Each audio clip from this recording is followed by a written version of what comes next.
Hello दोस्तों, ITC का review हम करने वाले हैं। डिटेल में बिजनेस को समझेंगे, बिजनेस नंबर्स को इस वीडियो में हम जानने वाले हैं। लेकिन सबसे पहले हम शेयर प्राइस के बारे में डिस्कस कर ले। अगर हम 5 साल का आईटीसी का रिटर्न देखें तो ये एक नेगेटिव रिटर्न है। अभी स्टॉक प्राइस 252.7 के आसपास है।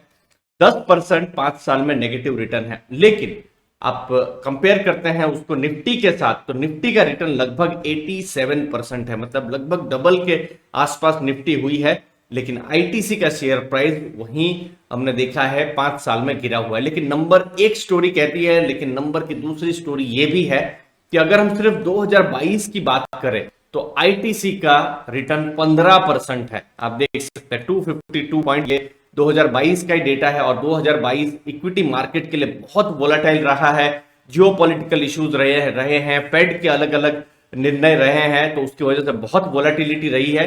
तो 252 है, 15% ऊपर है। और वहां पर आप देख सकते हैं जो ब्रॉडर मार्केट है, जो निफ्टी है, बेंचमार्क है, वो नेगेटिव इम्पैक्ट चल रहा है। तो दो अलग अलग नंबर्स, दो अलग अलग चीजें हैं। लेकिन रिसेंट में बिल्कुल पता चल रहा है कि आईटीसी कहीं ना कहीं आउट परफॉर्म कर रहा है। और उसके बाद ही कुछ लेटेस्ट टारगेट्स आए हैं, जैसे एडलविस ने एक बहुत बड़ा अपग्रेड किया है, जहां पर उन्होंने फंडामेंटल और टेक्निकल दोनों की एनालिसिस की है और 450 का उन्होंने टारगेट दिया है।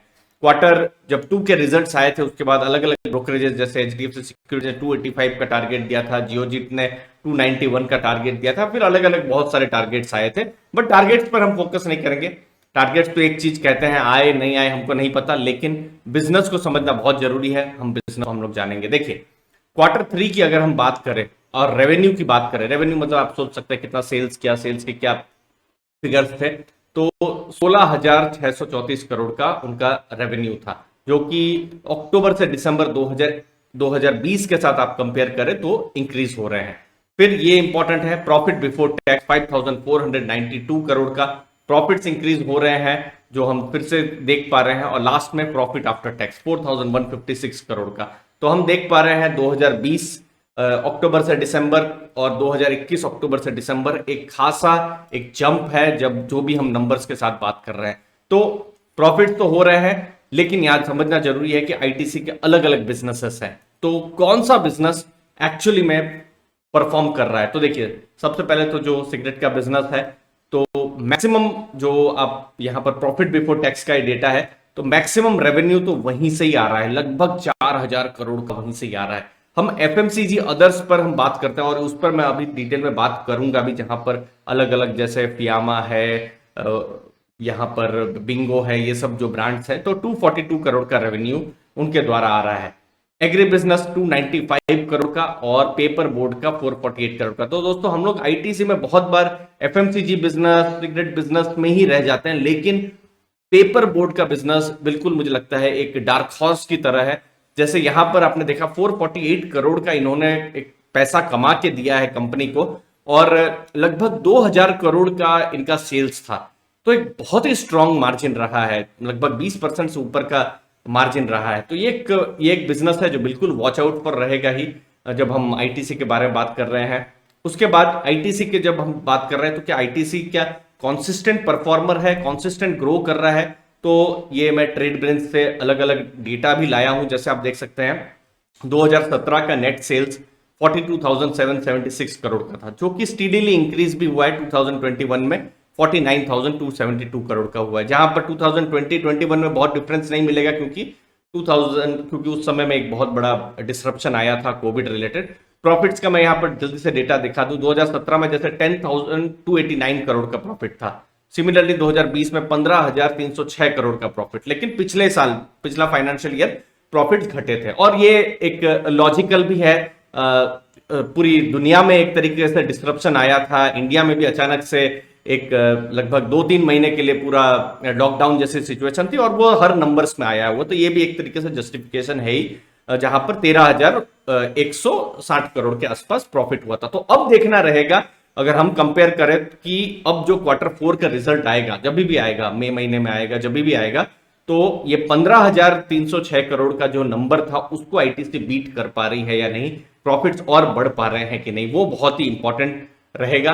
क्योंकि पिछला बार हमको पता ही है एक बड़ा डिस्ट्रप्शन वाला साल रहा था। तो ये सब कुछ इंपॉर्टेंट डेटा है जो मुझे उम्मीद है आपको वैल्यू मिली होगी। अब नंबर्स के बारे में हम बात कर रहे हैं, तो कौन सा बिजनेस एक बहुत फोकस में है, वो है एफएमसीजी अदर्स वाला बिजनेस। ये वाला बिजनेस कौन सा है? जो विवेल है, ईपी नूडल्स है, बिंगो है, सेवलॉन है, फियामा है, इन सब जो एफएमसीजी की जो ब्रांड्स हैं, बड़े ब्रांड्स हैं, उसको वो देख रहा है। तो और हम देख पा रहे हैं कि कॉन्सिस्टेंटली ये रेवेन्यू भी कमा रहा है, भले ही इनके बहुत मार्जिन अभी फिलहाल नहीं हो। आप देख सकते हैं 3,000 करोड़ का रेवेन्यू था ये कोविड से पहले ही, और मतलब Q3 2019 की अगर हम बात करें, अक्टूबर से दिसंबर 2019, और जो अभी 4,000 करोड़ हो गया है। तो ये एक 23% से ऊपर का ग्रोथ आप देख सकते हैं यहां पर इस बिजनेस में हुआ है। लेकिन इस बिजनेस पर फोकस है और इस बिजनेस में धीरे धीरे मार्जिन भी एक्सपांड कर रहे हैं। 7.7% से 9.1% अभी हो गए हैं। इनफैक्ट 2017 में 2.5% का मार्जिन था, मतलब बहुत कम मार्जिन था ये एफएमसीजी वाला बिजनेस जो मैं बात कर रहा हूं। 2.5% से लगभग 8.9% का ये पिछले फाइनेंशियल ईयर में हो गया था। अब ये जो नंबर है, इनफैक्ट जितनी भी एफएमसीजी कंपनीज के रिजल्ट्स आएंगे अप्रैल मई में, ये हमको आपको सबको देखना है। ये सिर्फ एफएमसीजी आईटीसी का बिजनेस नहीं है, ये हिंदुस्तान यूनिलीवर, मैरिको या फिर डाबर, इन सब कंपनियों के जब रिजल्ट्स आएंगे तो इसमें हमारी नजर रहेगी, क्योंकि अब जो प्रॉब्लम आ रही है वो इस बिजनेस में मार्जिन को लेकर आ रही है। जैसे ये कुछ नंबर्स हैं जहां पर जो जो एफएमसीजी प्रोडक्ट बनते हैं, जैसे ऑयल बहुत जरूरी है, ऑयल के प्राइस किस हिसाब से बढ़े हैं। जैसे अक्टूबर 2020 में 100 रुपए का लेट से ऑयल का प्राइस था, जो दिसंबर में 134 बढ़ा, और इनफैक्ट जनवरी से मार्च और बढ़े हैं, क्योंकि जियोपॉलिटिकल जो इश्यूज हैं उसके बाद जो है इन्फ्लेशन और ज्यादा बढ़े हैं। सोप नूडल्स 100 से 172 हो गए हैं, तो क्राफ्ट पेपर 100 से 133 हो गए हैं। तो ये सब चीजें हुई है, और ये सब चीजें आपको आईटीसी में तो देखनी है। आईटीसी में हमने तो अभी देख लिया 9.1% का मार्जिन है, अब देख सकते हैं अभी जो Q3 में आप देख सकते हैं यहाँ पर 9.1% के आसपास का मार्जिन है। लेकिन ये मार्जिन अब Q4 में कितना जाता है, कम भी होगा तो भी हमको पता ही है कि ये एक बहुत बड़ी प्रॉब्लम है, उसकी वजह से कम हो रहा है, लेकिन कितना कम होता है वो देखना रहेगा। और सेम चीज दूसरी एफएमसीजी कंपनीज में भी देखना रहेगा। तो इसीलिए बहुत इंपॉर्टेंट रहेगा कि कितना मार्जिन में इंपैक्ट पड़ता है इन सब प्राइस इंक्रीज का।